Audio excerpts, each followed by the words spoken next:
Hello guys, welcome back to our channel. എന്തൊക്കെയുണ്ട് വിശേഷങ്ങൾ? എല്ലാവരും സുഖമായിട്ടിരിക്കുന്നല്ലോ അല്ലേ? അപ്പോൾ ഇന്നൊരു അടിപൊളി ടിപ്സുമായിട്ടാണ് കേട്ടോ വന്നിരിക്കുന്നത്. നമ്മുടെ വീട്ടിലുള്ള സിങ്ക്, വാഷ് ബേസ്, അതേപോലെ ടൈൽസ്, ബാത്റൂം ടൈൽസ്, അതേപോലെ പാത്രങ്ങൾ ഒക്കെ കറ പിടിച്ച പാത്രങ്ങളൊക്കെ ഉണ്ടാവില്ല, അതൊക്കെ പെട്ടെന്ന് തന്നെ എങ്ങനെ ക്ലീൻ ചെയ്തെടുക്കാനുള്ള വീഡിയോ ആട്ടോ കാണിക്കാൻ പോകുന്നത്. നമ്മൾ ബേക്കിംഗ് സോഡയും അപ്പക്കാരൊക്കെ ഇട്ട് ക്ലീൻ ചെയ്യുകയാണെങ്കിൽ നമ്മൾ എന്ത് ചെയ്യണോ, ഒരു ദിവസം തന്നെ അത് കറ പോകാൻ വേണ്ടി വെയിറ്റ് ചെയ്യണം അല്ലേ. എന്നാൽ അതൊന്നും ഇല്ലാതെ തന്നെ 5 മിനിറ്റ് കൊണ്ട് നമുക്ക് പെട്ടെന്ന് ക്ലീൻ ആക്കി എടുക്കുന്ന ഒരു അടിപൊളി ടിപ്സുമായിട്ടാണ് കേട്ടോ വന്നിരിക്കുന്നത്. അപ്പോൾ വീഡിയോ സ്കിപ്പ് ചെയ്യാതെ എല്ലാവരും കാണാൻ ശ്രമിക്കണേ. അപ്പോൾ അതേ എൻ്റെ സിങ്ക് നിങ്ങൾക്ക് കാണുന്നുണ്ടാവും, നല്ല രീതിയിൽ തന്നെ കറ പിടിച്ചിട്ടുണ്ട് കേട്ടോ.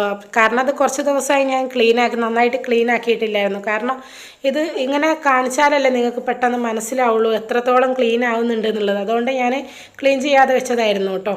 അപ്പോൾ അതേ ഈ കാണുന്ന ഈ ഒരു പൗഡർ മാത്രം ഇട്ടിട്ടാണ് കേട്ടോ ഞാൻ ഈ ഒരു സിങ്ക് ഇപ്പം ക്ലീൻ ചെയ്ത് കാണിച്ചു തരാൻ പോകുന്നത്. അപ്പോൾ ഈ ഒരു പൗഡർ ഏതാണെന്ന് ഞാൻ ഡീറ്റെയിൽ ആയിട്ട് പറഞ്ഞു തരാം കേട്ടോ. അപ്പോൾ അതാ ഞാൻ ക്ലീൻ ചെയ്യാണ്. ഈ ഒരു പൗഡർ മാത്രം മതി, വേറെ ഒന്നും വേണ്ട കേട്ടോ. പിന്നെ എൻ്റെ ഈ ഒരു സ്ക്രബ്ബറിൽ കുറച്ച് നേരത്തെ പാത്രം കഴുകിയതിൻ്റെ ബിമ്മിൻ്റെ ഒരു പദം ഉണ്ട് കേട്ടോ. ശരിക്കും അതൊന്നും ആവശ്യമില്ല കേട്ടോ, ഈ ഒരു പൗഡർ മാത്രം മതിയേ. അപ്പോൾ നമ്മൾ വീട്ടമ്മമാർക്കൊക്കെ ഉപകാരപ്രദമായ ഒരു അടിപൊളി ടിപ്സ് തന്നെയാണിത്. അപ്പോൾ അതാക്കണ ഞാൻ സിങ്ക് നന്നായിട്ടൊന്ന് ഉരച്ചെടുത്തിട്ടുണ്ട്. ഇനിതാ നമ്മളെ ഈ ഒരു ഹോൾ ഉണ്ടല്ലോ വെള്ളം പോകുന്നേ, അവിടെ നന്നായിട്ട് ഇരിക്കുന്നുണ്ട് കേട്ടോ. ഞാൻ അതൊന്ന് നന്നായിട്ടൊന്ന് ഉരച്ച് കൊടുക്കുകയാണേ. അപ്പോൾ അതാ നിങ്ങൾക്ക് കാണാൻ കഴിയുന്നുണ്ടാവും, നല്ല രീതിയിൽ തന്നെ ഇവിടെ ഈക്കായിട്ടുണ്ട്. അപ്പോൾ അതൊന്ന് ഞാൻ നല്ല രീതിയിലൊന്ന് ഉരച്ച് കൊടുത്തിട്ടുണ്ട് കേട്ടോ. അപ്പോൾ അതേ ഞാൻ എല്ലാ ഭാഗവും നല്ല രീതിയിൽ തന്നെ ഉരച്ച് കൊടുത്തിട്ടുണ്ട് കേട്ടോ.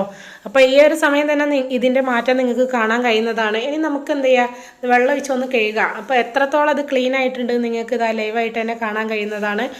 അപ്പോൾ അതെ കണ്ടില്ലേ, ഞാൻ എല്ലാ ഭാഗത്തും ഒന്ന് ക്ലീൻ ആക്കിയിട്ടൊന്ന് കാണിച്ചു തരാം കേട്ടോ. വെള്ളം ഒഴിച്ച് നന്നായിട്ടൊന്ന് ക്ലീൻ ആക്കിയിട്ട് കാണിച്ചു തരാം.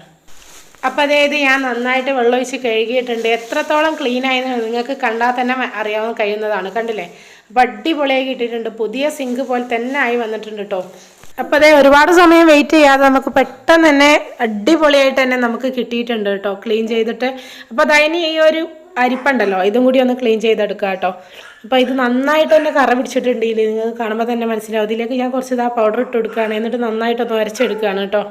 ഈ ഒരു പാത്രം എന്ന് പറയുമ്പോൾ നല്ല രീതിയിൽ തന്നെ കറ ഉണ്ടായിരുന്നു, നിങ്ങൾക്ക് കാണുമ്പോൾ തന്നെ മനസ്സിലായിട്ടില്ലേ, നല്ല രീതിയിൽ തന്നെ ഉണ്ടായിരുന്നു കേട്ടോ. അപ്പോൾ അത് ഞാനൊന്ന് ജസ്റ്റ് ഒന്ന് ഉരച്ചതേ ഉള്ളൂ, അധികം സമയമൊന്നും ഉരയ്ക്കേണ്ട ആവശ്യമില്ല കേട്ടോ. ഒരുപാട് പഴക്കമുള്ള കറകളാണെങ്കിൽ കുറച്ച് സമയം ഉരച്ചെടുക്കേണ്ടതായിട്ട് വരും കേട്ടോ. അപ്പോൾ ഇതൊക്കെ അതാ പെട്ടെന്ന് തന്നെ ക്ലീനായി കിട്ടിയിട്ടുണ്ട് കണ്ടോ. അതാ പുതിയൊരു പാത്രമായി മാറിയില്ലേ ഇത്.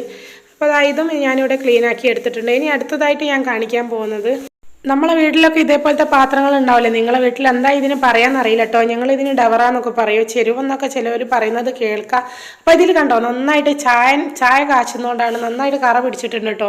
അപ്പോൾ ഞാൻ ഈ ഒരു പൗഡർ ഇട്ടൊന്ന് ജസ്റ്റ് ഇതൊന്ന് കഴുകിയിട്ട് കാണിച്ചു തരാം. നല്ല പുതിയ പാത്രമായി മാറുന്നത് ലൈവായിട്ട് നിങ്ങൾക്ക് കാണാൻ കഴിയുന്നതാണ് കേട്ടോ. അപ്പോൾ അതേ ഈ ഒരു പാത്രം ഞാൻ നല്ല രീതിയിൽ ഉരച്ചെടുത്തത് കഴുകിയെടുക്കുകയാണ് കണ്ടോ. ഈ ഒരു പാത്രം കാണുമ്പോൾ നമ്മൾ പുതിയത് വാങ്ങിയ ആ ഒരു സമയത്തുള്ള അതേപോലെ കിട്ടിയിട്ടുണ്ട് കേട്ടോ. നല്ല അടിപൊളിയായി കിട്ടിയിട്ടുണ്ട് കണ്ടോ, തിളക്കം അടിപൊളിയായിട്ടില്ലേ. അപ്പോൾ എങ്ങനെയുണ്ട് ഈ ഒരു ടിപ്സ്, നിങ്ങൾക്ക് ഇഷ്ടമായോ? ഇനി അടുത്തതായിട്ട് കാണിക്കാൻ പോകുന്നത്, നമ്മളെ വീട്ടിലൊക്കെ ഉണ്ടാവില്ലേ കുക്കറില്ലാത്ത വീടില്ലല്ലോ. അപ്പോൾ ഇത് ഞാൻ ഇൻഡക്ഷനിൽ വെക്കുന്ന കുക്കറായെങ്കിലും ഇതിൻ്റെ അടിയൊക്കെ കരിഞ്ഞ് ആകെ കൊളായിട്ട് എടുക്കുകയാണ് കേട്ടോ. ഇത് എത്രത്തോളം പോകുന്നു നമുക്കൊന്ന് ലൈവായിട്ടൊന്ന് കണ്ടു നോക്കാം കേട്ടോ. അധികം ഇൻഡക്ഷനിലാണെങ്കിലും ഗ്യാസുമേൽ ഇടയ്ക്കിടയ്ക്ക് വെക്കുന്നതും കൊണ്ടാണ് കേട്ടോ ഇത്രയും കരി വന്നത്. അപ്പോൾ ഇത് ഒരുപാട് പഴക്കമുള്ള കരികളാണ്, എത്രത്തോളം പോകുമെന്ന് അറിയില്ല കേട്ടോ. എന്നാലും ഞാൻ നന്നായിട്ട് തന്നെ ഒന്ന് ഉരച്ച് നോക്കുകയാണ്. അപ്പോൾ അതാ ഈ ഒരു കരി എനിക്ക് പറയാനുള്ളത്, ഈ ഒരു കരി 95% വരെ പോയിട്ടുണ്ട് എന്ന് തന്നെ പറയാം കേട്ടോ. ഞാനത് അതൊന്ന് കഴുകിയിട്ട് നിങ്ങൾക്ക് കാണിച്ചു തരാം. എന്തായാലും അടിപൊളിയായിട്ട് തന്നെ കിട്ടിയിട്ടുണ്ട്. ഇനിയും കുറച്ചും കൂടി ഉരച്ചാൽ ഈ ഒരു കരി പോകുമെന്ന് എനിക്ക് ഉറപ്പാണ്. പക്ഷേ മോൻ ഇപ്പുറത്തുനിന്ന് കരഞ്ഞുകൊണ്ടിരിക്കുകയാണ് കേട്ടോ. അതുകൊണ്ട് ഞാൻ കുറച്ച് 2-3 പാത്രം കൂടി എടുത്ത് വെച്ചതുണ്ട്, അതും കൂടി ഒന്ന് ക്ലീൻ ആക്കാമെന്ന് വിചാരിച്ചു. അപ്പോൾ അത് ഇത്രത്തോളം പോയിട്ടുണ്ട് കേട്ടോ. അപ്പോൾ ഇനി അടുത്തത് നമ്മളെ വീട്ടിലുള്ള ചായൻ്റെ കോപ്പകളൊക്കെ ഉണ്ടല്ലോ, അതൊക്കെയാണ് ഞാൻ ക്ലീൻ ചെയ്ത് കാണിക്കുന്നത്. അപ്പോൾ അതൊക്കെ ഇതാക്കണം, ഞാൻ നല്ല രീതിയിലൊന്ന് ഉരച്ചെടുത്തിട്ടുണ്ട് കണ്ടോ. അപ്പോൾ ഇതെന്താ അടിപൊളിയായിട്ട് നല്ല തിളക്കത്തോടുകൂടി കിട്ടിയിട്ടുണ്ട് കേട്ടോ. ഇനി പൈപ്പാണ് കേട്ടോ ചെയ്യുന്നത്, പൈപ്പ് അതേപോലെ ഇവിടെയുള്ള ടൈൽസൊക്കെ ആണ് കേട്ടോ ക്ലീൻ ചെയ്യുന്നത്. കിച്ചണിലെ ടൈൽസ് മാത്രമല്ല കേട്ടോ, നമ്മൾ ബാത്റൂമിൽ കറ പിടിച്ചിരിക്കുന്ന ടൈൽസൊക്കെ ഉണ്ടല്ലോ, ആ ഒരു ടൈൽസൊക്കെ നമുക്ക് എന്ത് ചെയ്യുക, ഈ ഒരു പൊടി ഉപയോഗിച്ചിട്ട് നമുക്കൊരു തുണി വെച്ച് ജസ്റ്റ് ഒന്ന് തുടച്ചാൽ മാത്രം മതി കേട്ടോ, പെട്ടെന്ന് തന്നെ ക്ലീനായി കിട്ടും കേട്ടോ. അപ്പോൾ അതാ ഞാനിതാ ഇവിടെയൊക്കെ ക്ലീനാക്കി എടുത്തിട്ടുണ്ട്. അപ്പോൾ എത്രത്തോളം ക്ലീൻ ആയിട്ടുണ്ട് ഈ ഒരു വീഡിയോ കാണുമ്പോൾ തന്നെ നിങ്ങൾക്ക് മനസ്സിലാവുന്നുണ്ടാവില്ലേ എത്രത്തോളം ഇത് ക്ലീൻ ആകുന്നുണ്ട്. അപ്പോൾ ഈ ഒരു ക്ലീനിങ്ങിനായിട്ട് ഞാൻ ഉപയോഗിച്ചത് വേറെ ഒന്നുമല്ല, നമ്മുടെ സെബീന പൗഡറാണ് കേട്ടോ. അപ്പോൾ ഞാനിത് കുറച്ച് മുമ്പേ വാങ്ങിയ പൗഡറാണ്. അപ്പോൾ ഇതിന് 2023 അന്നിന് 15 രൂപ, ഇപ്പം 30 രൂപ ആയിട്ടുണ്ട് കേട്ടോ. എന്നാലും കുഴപ്പമില്ല, 400 ഗ്രാം ഉണ്ട്. അപ്പോൾ ഒരുപാട് സമയം യൂസ് ചെയ്യാനുള്ള ഒരു പൗഡർ ഉണ്ട് കേട്ടോ ഇത്. അപ്പോൾ വളരെ പെട്ടെന്ന് തന്നെ ക്ലീനിങ് നടക്കുന്ന ഒരു അടിപൊളി പൗഡർ തന്നെയാണ് കേട്ടോ ഇത്. സ്റ്റീൽ പാത്രം മാത്രമല്ല കേട്ടോ, അലൂമിനിയത്തിൻ്റെ പാത്രവും എല്ലാം നമുക്കിതുകൊണ്ട് നല്ല വൃത്തിയായിട്ട് തന്നെ കിട്ടുന്നതാണ് കേട്ടോ. അപ്പോൾ കല്യാണപ്പുരയിലൊക്കെ വലിയ വലിയ ചെമ്പുകളൊക്കെ കഴുകാൻ ഉപയോഗിക്കുന്ന ഒരു പൗഡറാണ് കേട്ടോ. അത് പണ്ടേ ഉള്ള ഒരു പൗഡർ തന്നെയാണ്. വീഡിയോ ഇഷ്ടപ്പെട്ടാൽ ലൈക്ക് ചെയ്യുക. ഇതുപോലുള്ള നല്ല ടിപ്സിനായി നമ്മുടെ ചാനൽ സബ്സ്ക്രൈബ് ചെയ്യാൻ മറക്കല്ലേ. വീണ്ടും കാണാം. Bye bye.